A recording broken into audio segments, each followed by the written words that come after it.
दोस्तों सेबी का एक नया कंसल्टेशन पेपर आया है जो पब्लिक कमेंट के लिए ओपन है करंटली। उसमें एक प्रपोजल सेबी ने रखा है म्यूचुअल फंड के लिए। जो बड़े साइज के म्यूचुअल फंड स्कीम पहुंच चुके हैं उनके लिए एक खास प्रपोजल रखा है कि ऐसी म्यूचुअल फंड स्कीम जो 5 साल से ज़्यादा पुरानी है और जिनका AEM asset under management 50,000 crore से ज़्यादा हो चुका है, अगर फंड हाउस चाहे तो उस स्कीम को बंद करके सेम कैटेगरी में दूसरी स्कीम लॉन्च कर सकता है। मतलब कि कोई स्मॉल कैप फंड है जिसका 50,000 करोड़ से ज़्यादा का एईएम हो चुका है, तो एज ऑफ नाउ क्या है कि कोई भी फंड हाउस सेम कैटेगरी में दूसरा फंड लॉन्च नहीं कर सकता है। बट ये कंसल्टेशन पेपर में सेबी ने ये प्रपोज किया है कि अगर फंड हाउस चाहे तो सेम कैटेगरी में ही दूसरा स्कीम लॉन्च कर सकता है। बट उनको जो उनकी पुरानी स्कीम जो चल रही है उसमें सब्सक्रिप्शन पहले बंद करना पड़ेगा और दूसरे स्कीम के लिए नया फंड मैनेजर भी अपॉइंट करना पड़ेगा।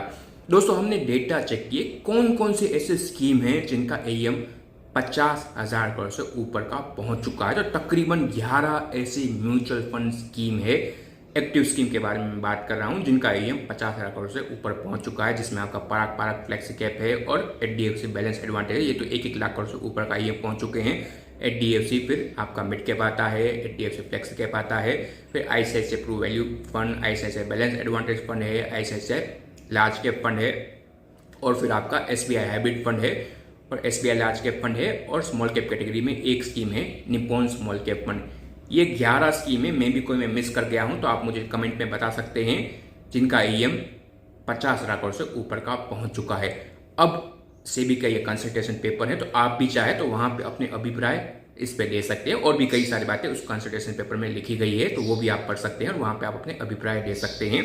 हमारे हिसाब से ज्यादातर एएमसी इस रास्ते पे नहीं जाएगी क्योंकि यहाँ पे उनके लिए कोई ज़्यादा अपसाइड नहीं है। ये कंसल्टेशन पेपर में ये भी लिखा गया है कि अगर कोई नई स्कीम सेम कैटेगरी में कोई एम लॉन्च करती है तो जो पुरानी स्कीम जो बंद करें उनका जो लास्ट एक्सपेंस रेशियो होगा वही एक्सपेंस रेशियो या उससे कम एक्सपेंस रेशियो में ही आपको नई स्कीम लानी पड़ेगी।